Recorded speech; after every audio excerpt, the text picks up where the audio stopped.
Hello, sir. Hello, Hello. hello, hello, ma. Just give us tips of what we discussed last when we had the Good, class. Is it on Tuesday or yeah, good Wednesday? afternoon, sir. Good Yeah, afternoon. I think that was on Wednesday. Yes, Yes, go I ahead. didn't start with you, but I joined when we were talking about advocacy. Advocacy. So you asked us what the meaning of advocacy was, and some said it is a voice to the voiceless, and some said it is advocating on behalf of the vulnerables and the likes. And you said it is right. So you told us that social workers are meant to advocate the fight for social justice for the vulnerables in the society. And a lot of questions were asked when I asked the question of a woman who had a child and she wanted to give the child out without looking back. And then some people, like Mr. Goodness said, in River State, there's a way they do the adoption process and that it should be not done normally. And during this course, we talked about maintaining the ethics of our profession. As a social worker, we shouldn't cross a boundary or do something that will alternate the ethics of our profession. I think to some extent that is what I could remember, sir. Okay, thank you, thank you. You have tried, and I just to can anybody just add to what he has told us? At least he has opened the gate. He has opened the window. Chinasa, I know we started together and we ended the class together. Chinasa, in 1 2 minutes, please. Any tips? Hello, good afternoon, sir. Good Good afternoon, afternoon. everyone. Okay, on Wednesday we talked about confidentiality, the legal and ethical consideration of confidentiality.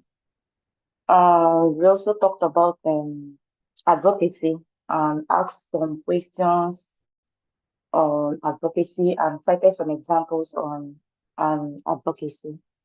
Yeah, that's how much I could remember. All right, thank you, thank you. Well, time will not permit me to call on all others. Otherwise, I would have loved to call all of you because I want to ensure that you are following the track and you are actually getting what we've been able to do within the shortest possible time. So anyhow, I expect you to also go through your paper. I mean, go through your material so that we can just be on the same page. This afternoon, let me just put it to you that let me just put it across that we're not going to spend the 2 hours. We are going to. I have just 1 hour. I've been on a number of calls, meetings since morning, since 9 a.m. And I will also start another one by 3 p.m. on the dot. So in that wise, I want to quickly go over what we have to do today and in fact to conclude this course this afternoon.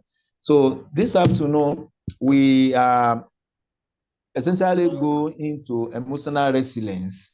Emotional resilience. Perhaps you should have gone through your material. As a social worker, what do you understand by emotional resilience? Because you are helping people, you want to help people. You as a person, don't you also need help? So if you are in that position where we need to help you, you should let us know so that another social worker can take care of you as well. So that is why it is important that uh, if if you are being pursued, if you are being pursued, if you are being pursued, that person pursuing you should not allow somebody else to be pursuing him or her again. So what I'm saying in essence is that as a social worker, we have important job to do to help others. So if you want to help others, it means that we that will help, that will provide that help, must also be of sound mind. You must be emotionally ready. We must be emotionally stable, and everything that has to do with controlling our emotion must be part of us. That's the essence. So in this regard, emotional resilience means being able to handle and recover from problems and challenges. You are able to handle problem and you also recover from that problem and challenges. Some people, a little test for them, a little kind of trigger to elicit kind of any reaction from them, they may bring in negative reaction, forgetting who they are. So many people do this. So many, they throw caution into the winds, forgetting that they are professionals. So that is why this particular aspect is being taken here. So as professional, it is our mental reservoir of strength when we possess emotional resilience that we are able to make use of when we have issues, when we have challenges. That strength that is within us, that is in our reservoir, that we can call on in times of difficulty, in times of hardship, in times of challenges, in situations that has become extraordinary, in a situation that is not even normal. How do we cope with this? So resilient people are able to utilize their skills and strength to cope and recover from problems and challenges. When someone is resilient, it means such a person possesses some skills, some strengths, some abilities, or has some potentials that will enable him to have what we call shock absorber. You know, what does shock absorber does in a car? So if you have that shock absorber, which means that you can absorb so many shock, which means you can withstand, you can cope, you can withstand any kind of stress that comes anywhere, any kinds of attacks that come to your way anywhere. So in this circumstance, such problems and challenges may include job loss, financial problems, illness, natural disasters, medical emergency, divorce, or the death of a loved one. When those happens, do they affect your discharge of duty as professionals?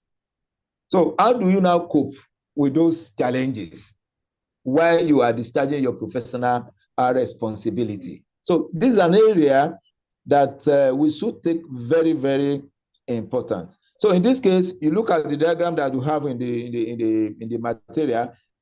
When we say resilience, it means that you have the social support, you can control yourself. You can control yourself. So if you are the type that has no self-control, you know, there is people usually make use of this word. That person does not have self-control. You must be that person that will have self-control. If any other person does not have that, you as a social worker, you must have self-control.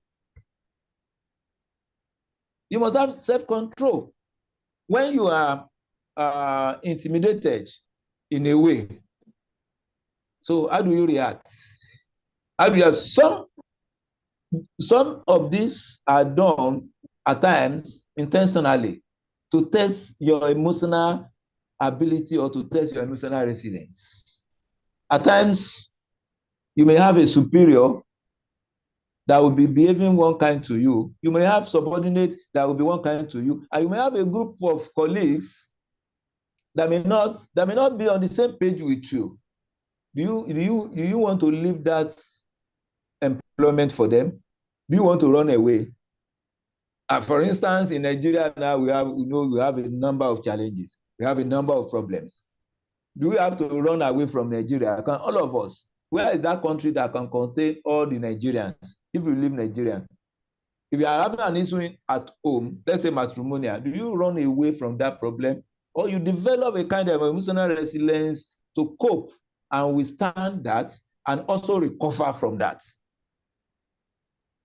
So we need, as we also call on people, we call on community to be resilient, we call on our environment to be resilient to whatever problem we may have. As human beings, we should also be resilient. So we should have self-control, we should have ability.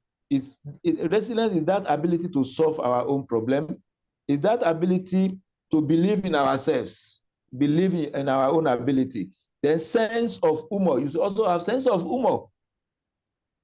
You should be optimistic, optimistic that things will get better. It is when you have that emotional resilience that you can think that way. But if you don't have it, you become pessimistic. Nothing will work. So that's why I tell people, many things can work in this country. People will say nothing can work in this country. Many things can work in this country. If you can start, if that change can start from you, you will see that many things can work in this country, and we can take this country to the promised land or to our destination. So that is, what are the benefits of emotional resilience? What are the benefits of emotional resilience? We need to consider to explore some practical benefits that emotional resilience can bring to our workers, social workers. So when we understand this, we can develop that skill to thrive in the face of adversity and make a positive difference in lives of those we support. When we have that, when we know the benefits, we can use that to develop our own skill to cope with that. And what are the benefits? One, better coping with stress. You know, stress here, stress there. You work here, you work pressure, workplace pressure, home pressure, your social pressure too within your own peer groups or your own social circle, and so on and so forth. We have that of the friend, we have that of the extended family, we have that of you also want to acquire further studies, and you also want to be member, you want to be a professional social worker, you need to do this course. This stress all the way, and you also need to satisfy some other social responsibilities. Today is Saturday. I know because we are holding this class, many will not have the opportunity of attending their Owambe program today.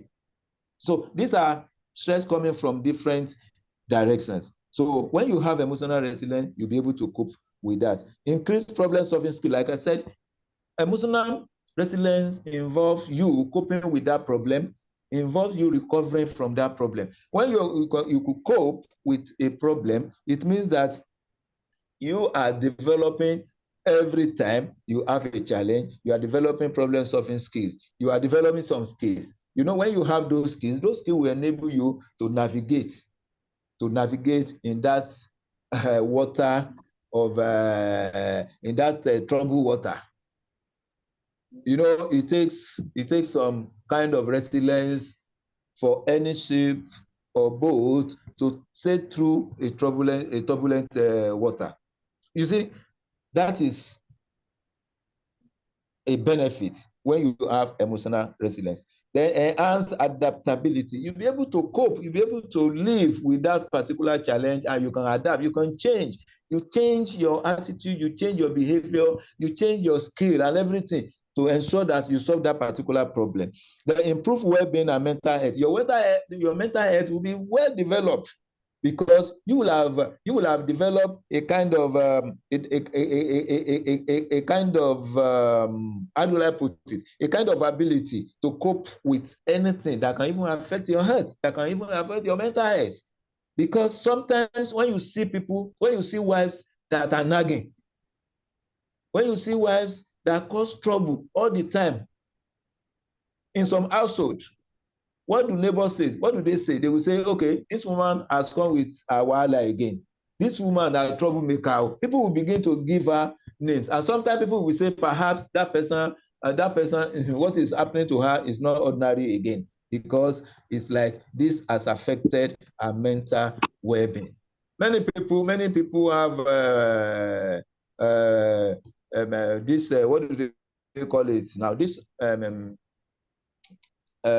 mental problem that is so common, depression, that is so common now, that some people, because they don't have that emotional resilience to cope with that particular program. So as a social worker, it is important that you have that ability and you have it with you and you live with it.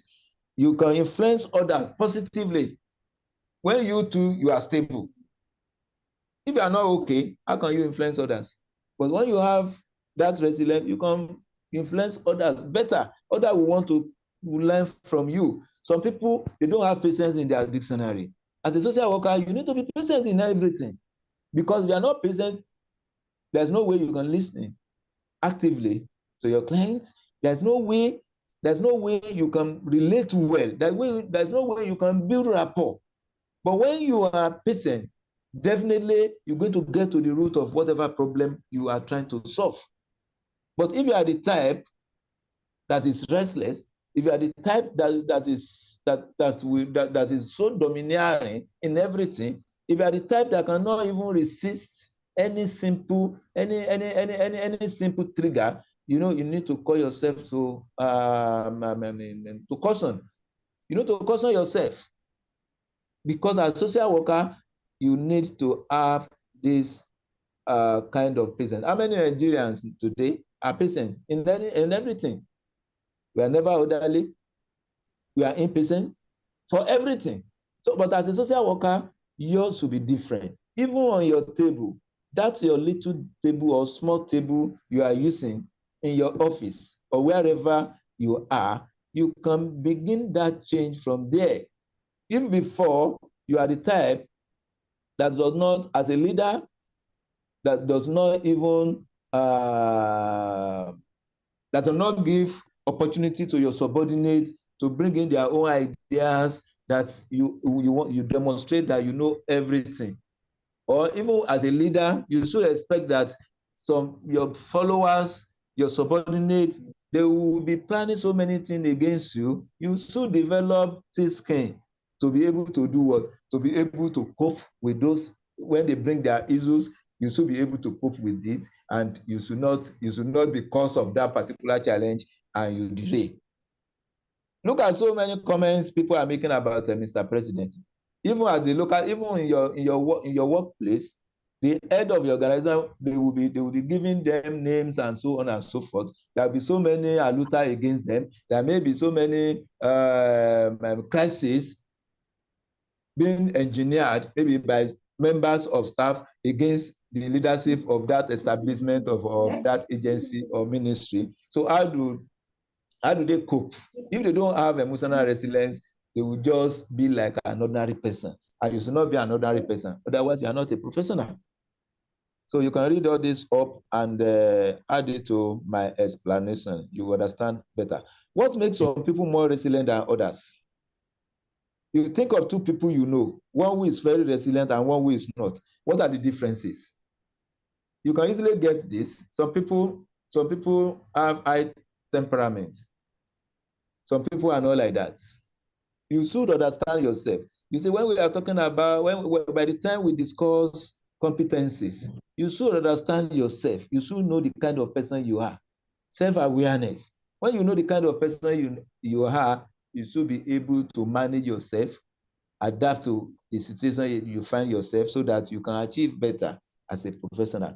You should have self-belief. The difference is that such a person with emotional resilience, their self-belief will be different.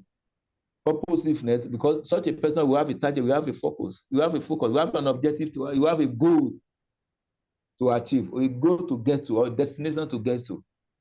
Then adaptability and social support. Relationship with others will be very, very, very easy. And the social support such a person will be getting will be different from somebody that has no emotional resilience. So all these, my brothers and sisters, you can read them up. They are very straightforward.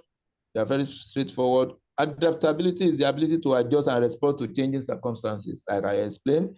Social support refers to the people around you who provide emotional, practical, and informational assistance. When you don't have that emotional resilience, how can people support you? You cannot get it. It's about having a network of supportive individuals who can offer guidance and encouragement. Like I said, these leaders will often blame them, but oftentimes they are being misguided by their advisors, because advisors will giving them wrong impression of what is happening in the town or in the community, whereas the community people are not enjoying anything, but their advisor will say everything is okay. When they ask them, what is the perception of people about this particular policy, they tend to tell them everything is in order, that people are happy about it, whereas the opposite is the case.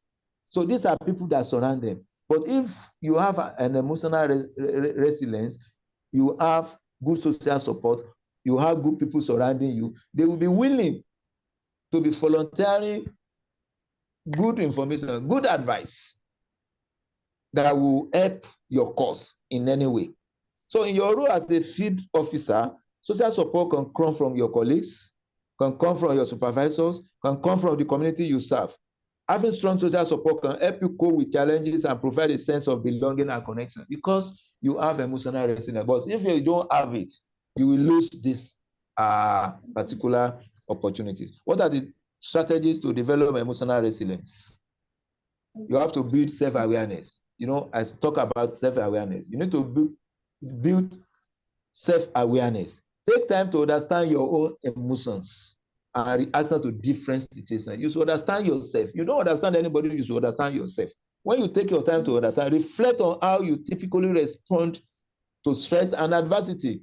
For example, as a field officer, you may notice that certain situations trigger feelings of frustration or helplessness. By recognizing these patterns, you can begin to develop strategy to manage and regulate your emotions. Let me give you an example. Just last week, I wasn't on a call. I wasn't on a program. I wasn't on a call. Let me just say that I was on a program, and it was the turn of this lady to make presentation in that program. It was at the time, and all along, she's been part of the other presentations. She's been part contributing very well. But when it got to her turn, you know, emotionally, she couldn't control herself. So definitely, she has not actually built self-awareness. She has not understood herself very well because emotionally, she broke down and she couldn't proceed. Attempts to recover, to revive her, come on board, to do the needful, she couldn't do. She couldn't do. Why? Because she thought she was being frustrated, she was being embarrassed, she was being attacked. And as a field worker, as a social worker, you should prepare for all this. That is why you must have. So immediately I remember that this lady does not have emotional resilience. I had to call her and said, please, henceforth, try and manage your emotion. Try and manage your emotion. Don't bring emotion into anything. You know, as a social worker, you don't bring emotion into what you do. But by the time she brought in emotion, everything just crumbled. And we couldn't proceed. You can see that is essence of having self-awareness or building your own self-awareness. You seeking support. Reach out to trusted colleagues.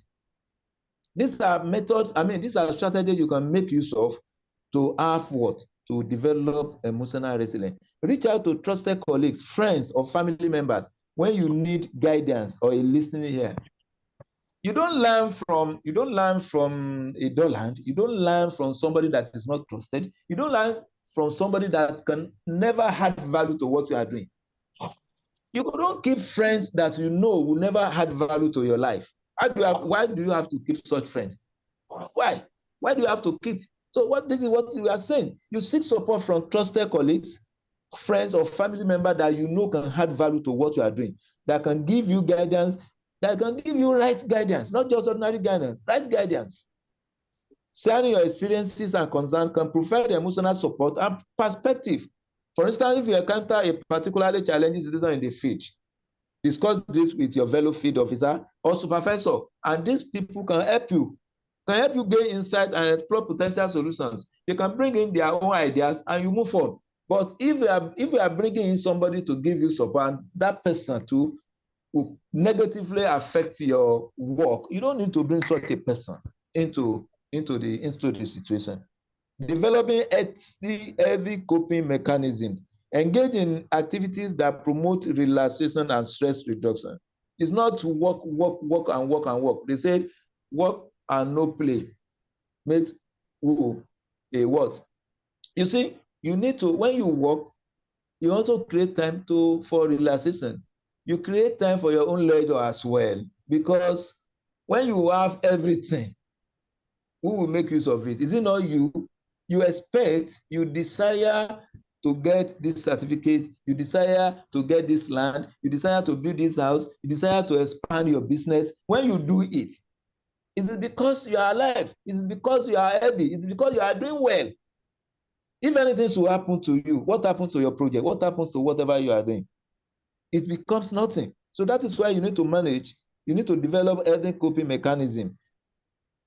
Sometimes you need to create a relaxation time so that you can reduce any stress that may be coming your way in discharging your responsibility. This could include exercise. Many people don't do exercise. Hobbies, spending time in nature. For example, you can take a walk in the community after a long day's work.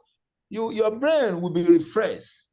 Your brain will be refreshed, and you will become you begin to think very, very well, and your thinking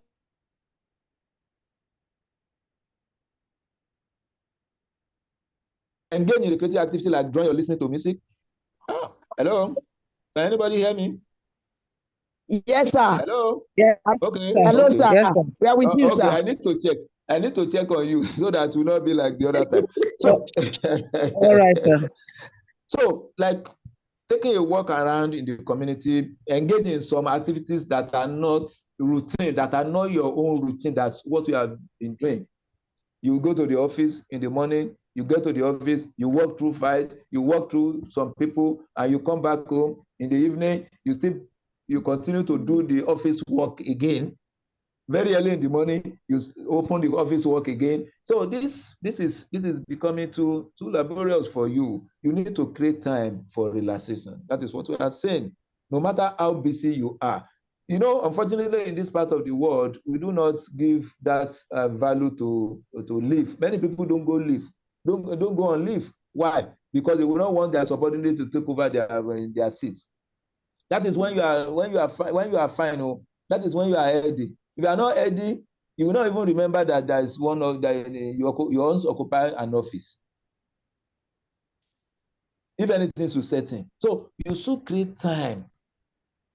Annually, it is designed that you take your leave, and so that you take leave when it is appropriate. You cannot be jack of all trades. You cannot be doing this thing all the time.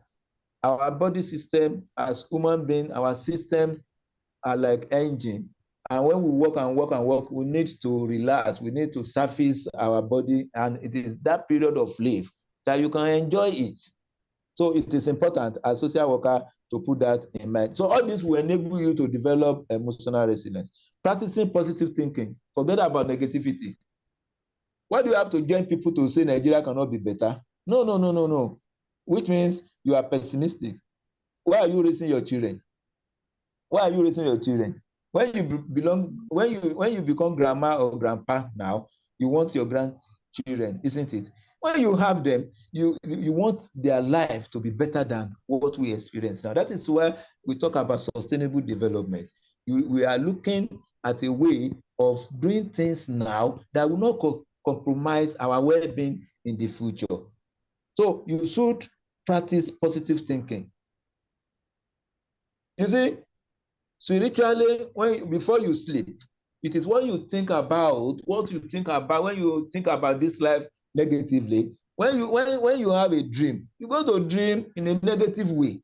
But if you look at the beautiful aspect of life before you sleep, you try to you try to recall sweet memories. Maybe when you are young, when you were in school, when you are doing well, when you are being given prizes, or even when you had your wedding and all this, those beautiful memories, bring them out from your memory and begin to remember them. By the time you sleep, you're going to have a very sound sleep, and your dream will be good one. It's going to be very sweet, in fact, sweeter than those ones that actually happen in reality. So that is the essence of positive thinking. Don't cultivate a positive mindset by focusing on strength and successes. You know, the other time I talk about when you are meeting with your service users, don't emphasize weaknesses. Don't emphasize weaknesses. Always emphasize strengths and successes in your work. At least, no matter how, you will have some dates, memorable dates that will bring that will bring joy into your own life. You will remember those days. Continue to remember those anytime you want to have a challenge anywhere. Remember when you were in school, if you have a problem with a course, you remember when you did well in some other courses. So that one will give you consolation. Why do you have to develop negative thinking? This life is so sweet and we want to live it. If we refuse to live it well, some people will come and live well. And of course, since we've been born into this life, people will come and go. And that has always been what we experience. So setting realistic goals as well. Some goals are realistic, some goals are not realistic. People set achievable goals, but they cannot differentiate between achievable goals and realistic goals. It is quite achievable if you want to, if you live in a village, maybe you live in a village in Oyo State. Let's say Aurudada in Oyo State. And you say you want to build a mansion in Abuja. It's achievable because people do it. People do build such mansions in Abuja, FCT. But you are from a village. You don't even have a bicycle, but you say you want to build a house in Abuja. It's achievable, but is it realistic? Do you have the means? Do you have the resources? It's not realistic. You're only setting goals that you cannot achieve. You're only setting goals that you cannot even realize. Even though some people have achieved it, some people could do it, but you as a person, it's not realistic for you. It may be realistic for them, but it's not realistic for you. So that's the difference between setting an achievable goal and a realistic goal. Your goals may be achievable, but it may not be realistic. It may not. So embracing flexibility. Don't be a rigid person. Don't be too rigid. That has been my position, and I cannot change it. When you have a superior argument, when you have people giving you superior guidance, very beautiful ideas, embrace those ideas and drop your own. Let superior argument supersede whatever you are doing. Superior and very good argument, let it supersede. Don't say, no, I've made up my mind, I cannot change. No. Social worker don't do that. I've made up my mind, that is what I will do, and I cannot change my decision. Even if my great-grandfather comes from heaven, I will never change that idea. It's not a good idea, please, my brothers and sisters. Such a person, they don't have emotional resilience. When you see them, tell them, Mr. Man, you don't have emotional resilience, which means such a person cannot cope with that situation. He cannot even recover from the shock, from the challenges, from the problems that situation has caused. So you shouldn't be rigid. Even at home, you shouldn't be rigid. Practicing self-care. Take care of yourself. Take care of your physical and mental well-being. Get enough rest. Eat nutritious meals. Engage in activities that bring you joy. Prioritize self-care, and so on and so forth. So in this area, I think you can try and ask yourself whether you have emotional resilience or not. Ask yourself, are you the person that doesn't tolerate anything, that is so irritant? You don't tolerate?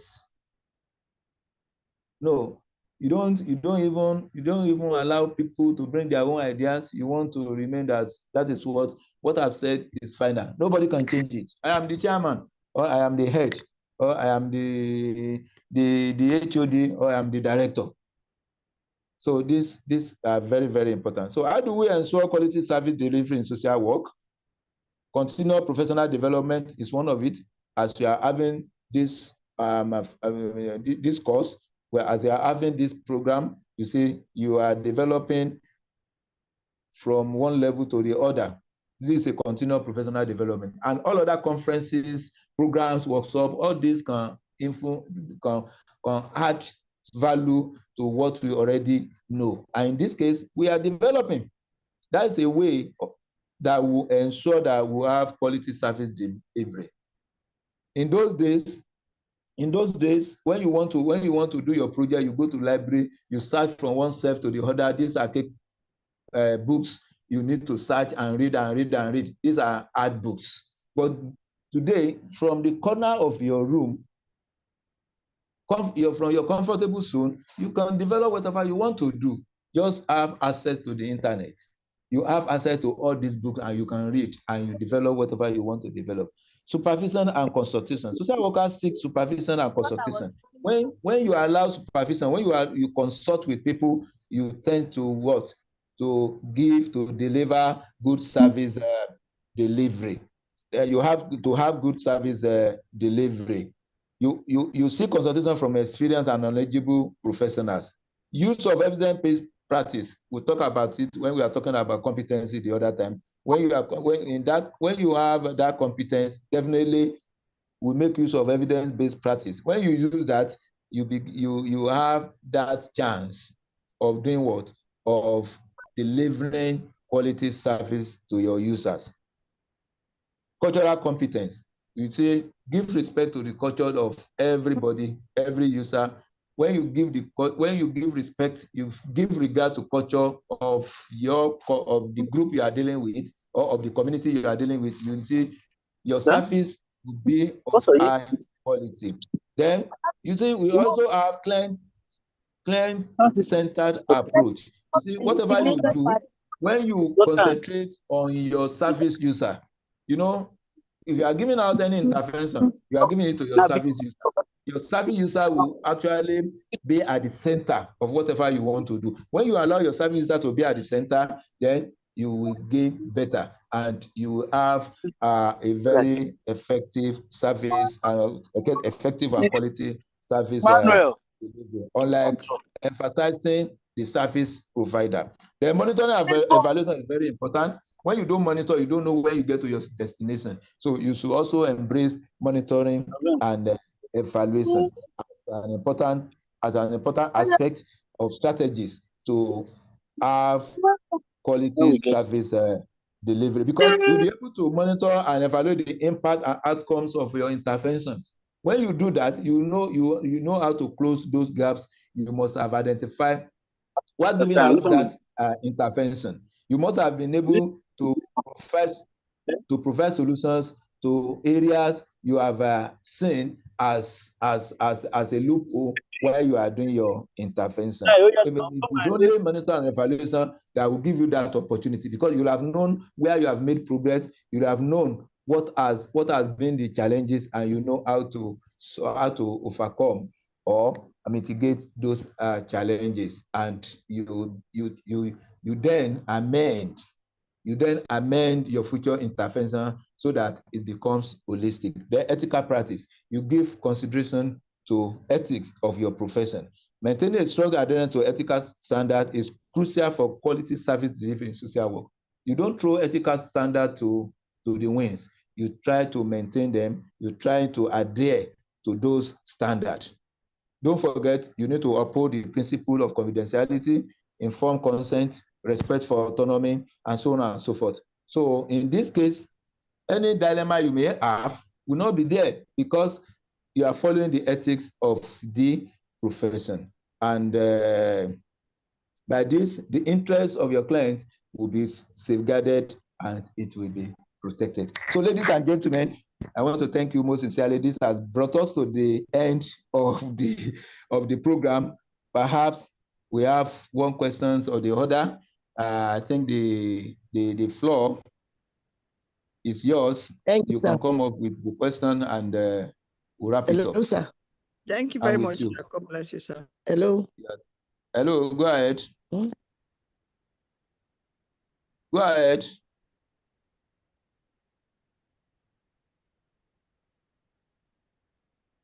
Hello, sir. I'm with you. Please go ahead. Can you hear me? Go ahead, please. Yes, sir. I just want to I want to share an experience. It will be very short and snappy, just to wrap up everything you have said for a clearer understanding for everybody. Yes, I am visually impaired as a result of gender-based violence. Okay. So it was after I became visually impaired that I had my BSW and my MSW. So when people in my community discovered that, despite my predicaments, I was still able to build a kind of resilience. So they now started coming to me for help. So I just sat within myself that what could I do? I have a potential within me and I have an experience that I can use to solve other people's problem that fall in the same category of my own vulnerability. So as a result of that, little by little, I started in a little way till I had a non-governmental organization where I started organizing programs for vulnerable people in the society, more especially women and girls that have gone through one kind of trauma, psychological trauma or the other. And as a result of that, a lot of people that were in my own shoes too builded a resilience within them. So through the power of my mind, I inculcated a spirit of I can do it. So how can I adjust? I thought within myself, how can I adjust with this situation that I won't be a liability or useless or redundant? So as a result of that, I thought within myself that I can still do it and I can still manage this situation and still make it. But through social support from the families, from the community, due to the integrity I have. So a lot of people rose up and they decided to give me a support. At first, I discovered that my self-esteem wanted to be downgraded. So I developed a positive self-esteem that irrespective of all these challenges, kids. And up till today, up till now, I thank God, God has been helping me. Currently, I'm undergoing my DSW, irrespective of the challenges. So no matter the challenges one might go through, it depends on the power of your mind, and it depends on how you can cope, the coping mechanism. I developed a coping mechanism that how can I do it? At first, I had a caregiver that was helping me to go out, in and out. But later, I developed another. Hello? Go ahead, so that you please round up. Okay, so I developed a coping mechanism. Yes. Okay, I think that's all. Let me stop there, sir. Okay, thank you. Thank you. Any other one? Any comments, question? In 2 minutes?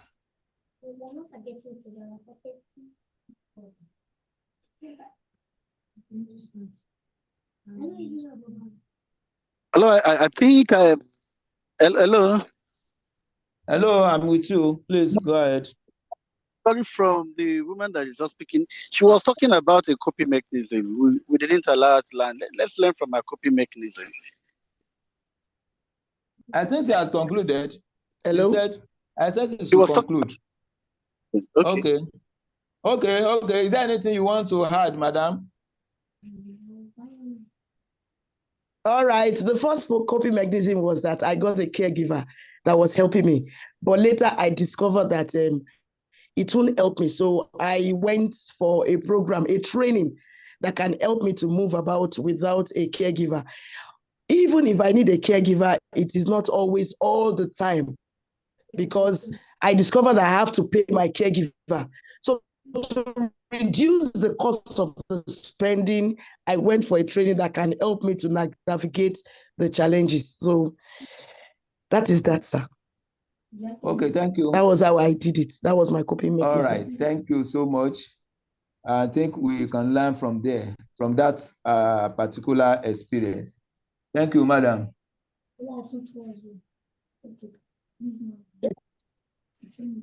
Yes. Do we have any question? Any question? Any questions? Okay. If you have no question, I think I want to believe we all understood what we've been able to discuss this afternoon. I'm sorry, I just have to end this class, and I wouldn't know if we have any time for revision. Your exam is next week. Is it Saturday or Sunday?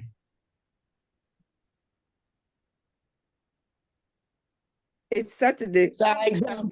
When is our exam coming up, sir? Is it still on the 11th, sir? That's what I'm asking. Because our exam will determine the next class, sir. Okay. So if your exam is Saturday, maybe we'll find time on Friday or before Thursday to just discuss briefly and do the revision. So Yakub, please, in 1 minute. Good news, in 1 minute, please. Yeah, In 1 thank minute, you. please.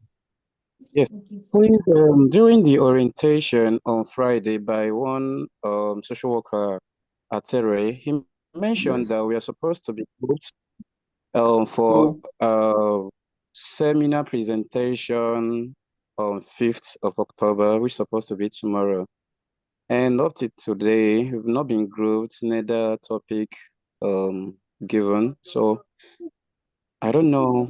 Last time I talked to him, he said they are working on that in view of the shortness of time we have, but Okay. I've not heard anything.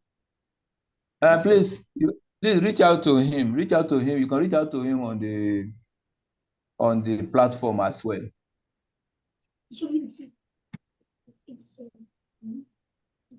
So thank you so much. Thank you, sir. Yeah. Thank you, sir. Thank you, sir. Okay. Thank you so much. Thank you so much. I want to appreciate you as well. So please reach out to him. I will also find out from him if that presentation will also come up. So if it will not come up, when can we have a wrap up of this class? Within the week or before that Saturday? Before the Saturday. Before Saturday, can we? I'll prepare before the Saturday. There's no public holiday this next week, so can we have it in the on Wednesday? No problem, sir. Wednesday, maybe between 6. Yes. Wednesday will be okay. Going to have any other class to wrap up before the Saturday? It should be towards the night, like 7, so that everybody must have come back. Yes, from in the their... evening. In the evening, yes. Right. So Wednesday, In the what time? evening. Sir? What time, sir, is okay with you? Can we put 6 o'clock? 6 Wednesday. Okay, sir. 6. Even Okay, if it sir. is just 30 minutes. 30 minutes wrap up. All right. Thank you so much. So until that time, please remain blessed and enjoy your weekend. Enjoy your weekend very, very well. Thank you, sir. You can go back to your Owambe Thank you, now. sir. No Owambe, sir. No Owambe. Oh, Owambe. Okay. Any occasion that you have the time to go there now. Okay, thank you, sir. Thank So you.